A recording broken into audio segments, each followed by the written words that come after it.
I want to start by just talking a little bit about the context of the U.S. in terms of racism and capital. If the Massachusetts Teachers Association, indeed if any teachers union in the U.S., were to have a motto that reflected our history in the same way that not one more child to the battlefield reflects Japanese history, it might be something like, no more racist lives, black and brown and white unite. From the slaughter of the indigenous peoples of the Americas, to the brutality of slavery, to the structures of white supremacy encoded into every American institution and instructing our hearts and minds for who and what is possible, the interlocking of racism and capitalism are central to our story. This story is encoded in our public schools, from segregation to underfunding to the use of standardized testing, which grew from the eugenics movement to determine school success and learning. Race and class are interlocked, as are the myths of colorblindness and meritocracy. In the midst of a profoundly violent history, racist violence and the violence of capital and its enforcers, American public schools have been sites of contestation over which story would be told about who we are and who we might be. And of course, our unions were infected by the same racism and narrow vision of the possibilities for humanity. Teachers' unions grew up as professional organizations, and when they became more militant, were initially, and famously in the New York City United Federation of Teachers, unwilling to ally with communities to fight for economic and racial justice. To the degree that unions, teachers' unions, and other trade unions maintain a service relationship to members, they also withdrew from any commitment to radical political struggle for a better world. In the U.S., this created a significant opportunity for driving a wedge between teachers and the communities they worked in, and between educators committed to the cause of building a better world and those prepared to reproduce the status quo. Still, for all of the failings of public education, standardization, reproduction, and racism, its very possibilities threaten capital. As an ideal, public education in the United States creates a space of possibility to name the world, examine its structures of power, and act to create new knowledge, new meanings, and a new world. This threat to power, too often unrealized in the classroom, is nevertheless real enough to the oppressors to warrant their attention and efforts to dismantle. The power of public education rests in it being of the public and for the public good. And of course, while those who would attack fear its potential, they also covet its resources and the capacity to exploit those.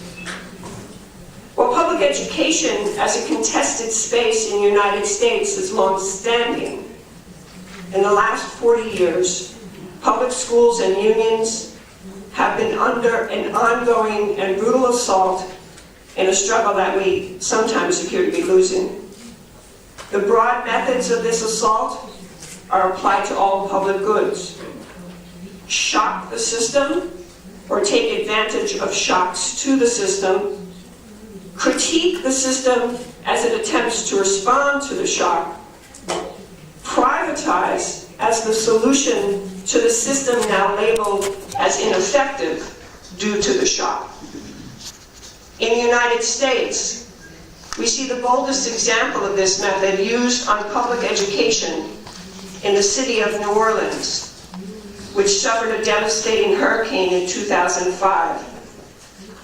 In rebuilding after the hurricane, New Orleans opened charter schools instead of public schools, hired new, whiter teachers, and now has upwards of 96% of its schools as charter schools.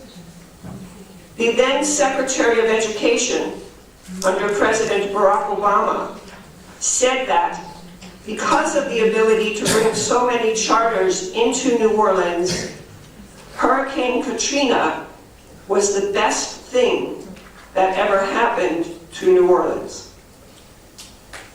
In the United States, school funding formulas have long punished poor communities and communities of color. Real estate taxes fund our schools, and thus there's a clear relationship between the economic well-being of a community and the resources available to their schools. In spite of legal remedies, such as those we have in Massachusetts, to guarantee that the state make up for deficiencies in resources, the poorest communities and the darkest communities continue to be underfunded. In the context of chronic underfunding of poor schools, poor families, economically stressed communities, the state then determined to use standardized testing for high-stakes decisions about teacher effectiveness, student learning, and school and district quality measures. These standardized tests emerged from the IQ testing that was part of the American eugenics movement, and are again and again proven to best predict the socioeconomic status of the student's family.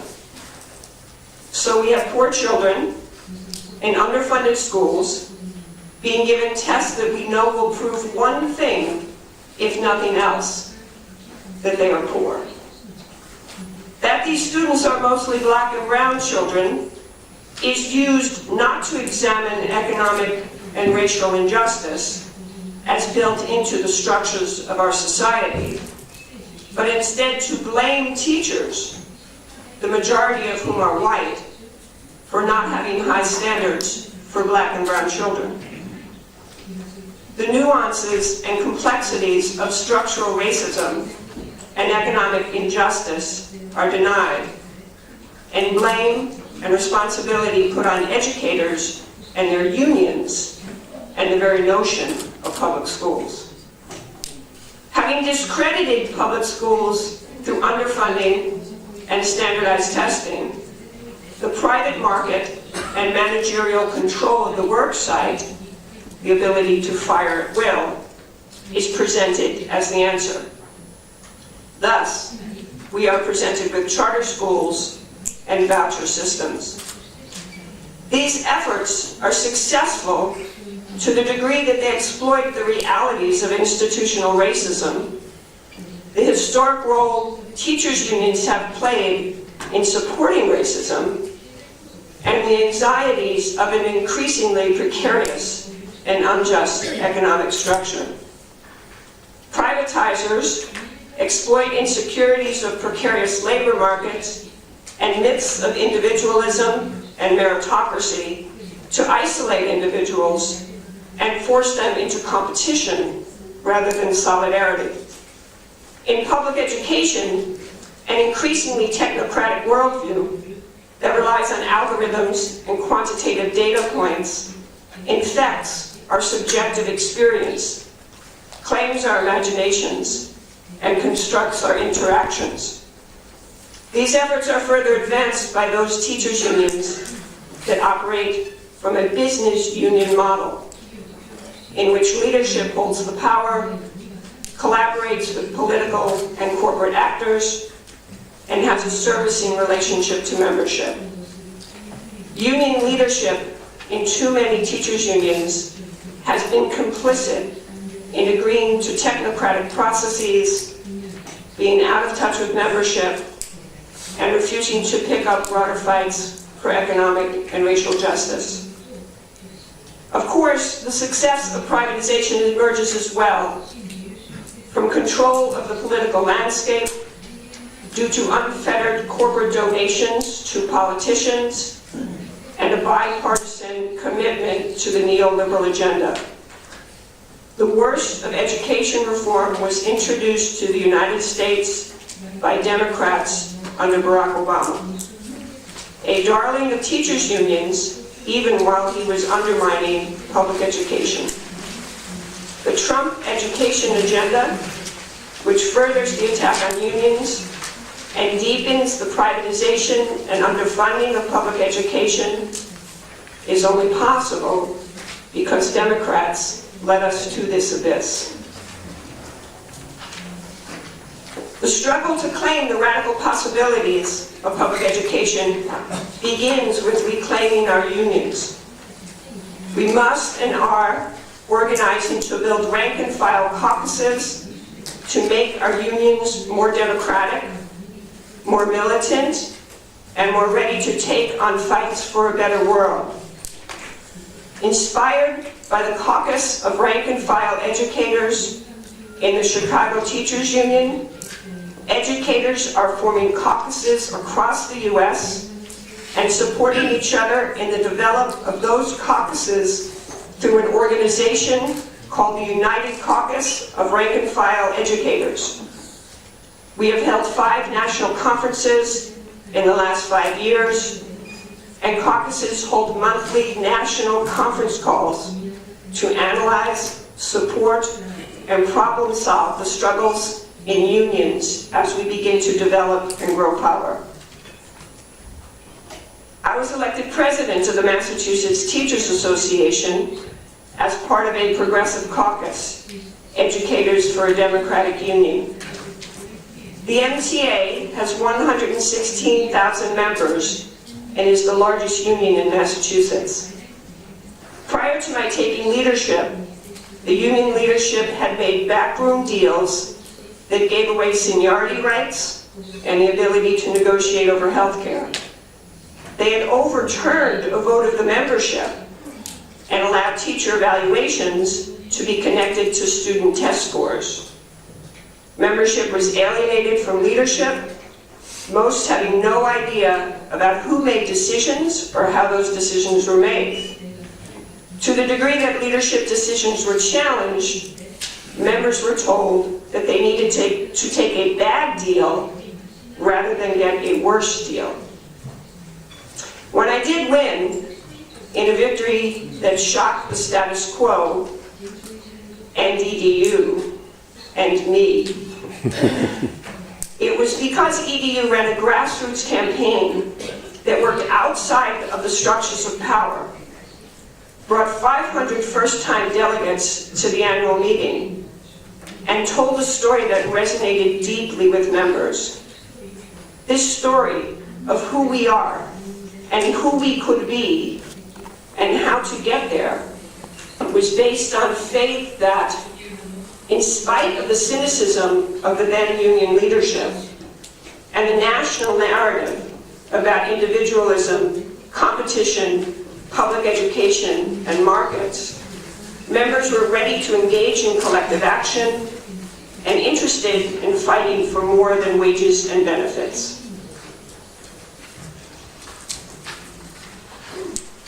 When I took office, Educators for a Democratic Union had 7 members on a 70-person board of directors. We had not run a vice presidential candidate, and thus the vice president was not aligned with me. The old leadership, who had remained in power by keeping membership ill-informed, was furious and remained so almost 4 years later. Their primary interests were to obstruct my reform efforts and undermine any opportunity for me to be successful. Our strategy in response was to determine not to engage in the trivial parliamentary and technical struggles, but to focus our energies on rank-and-file development and leadership. We held a collective bargaining summit on open bargaining and invited local leaders to bring bargaining out from the shroud of secrecy to instead share knowledge and power with membership. I held 37 forums across the state, asking members what was their vision for public education, what kept them from achieving that vision, and what they wanted to do to fight for that vision. And perhaps most important, we began a leadership development program through labor nodes that introduced new leaders to understanding power and how to support members in fighting issues at the worksite. I also began to extend and deepen existing coalitions with labor and community organizations. Under my leadership, MTA joined a coalition fighting for paid family medical leave, a $15 minimum wage, and a tax increase on millionaires. As well, we were central in beginning the Massachusetts Education Justice Alliance, a coalition of labor, parent, student, and community groups resisting charter schools and high-stakes testing. These coalitions were absolutely essential when the privatizers came at us in 2016 with a ballot referendum that would have raised the cap on charter schools, allowing more charters more quickly in Massachusetts. Promoters of the ballot question promised to spend $18 million to win. They eventually spent almost $30 million to our $15 million. But we won and defeated the question. We won because we activated members to tell their story as educators, because we had coalition partners joining us in this struggle, and because we built a grassroots campaign. Our coalitions, including especially our labor partners, understood that the fight to defend public education was a fight to defend labor, that privatization schemes are attacks on labor. Leadership from the Massachusetts American Federation of Labor, CIO, was critical in educating union members in other sectors about the importance of the ballot question to labor. The question of racial justice was central to the struggle to defeat the charter ballot question. Charter proponents claim that failing public schools are especially damaging to Black and brown children, and charters are the answer. Because we had some relationships with communities and parents, we were able to negotiate this complex terrain. But part of that negotiating was acknowledging how systemic racism did infect our schools, and why public schools were still the answer. We discovered in thousands of conversations across the state that all kinds of people deeply value public education, wanted to be stronger, and want more equitable funding. When I ran for union president, we discovered that members were more hopeful and ready to act than the former leadership believed. We discovered something very similar when we defeated the charter question. A deeper valuing of public education amongst voters than policymakers and the media told us. It is essential that we act intentionally toward the best hopes and ideals of human beings and the possibilities that lie in collective action.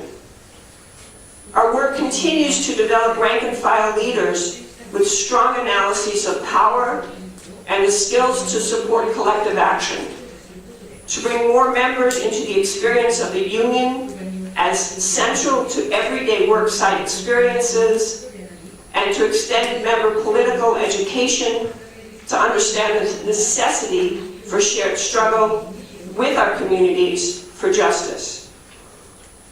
We won a key battle on the charter question.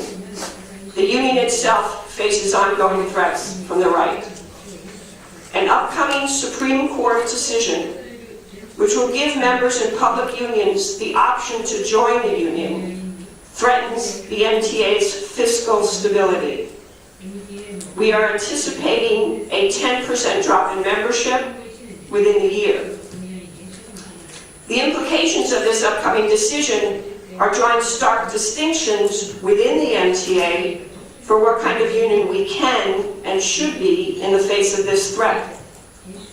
Those who support service unions are using the anticipated option for members to join to retreat from broader coalitions and social justice issues.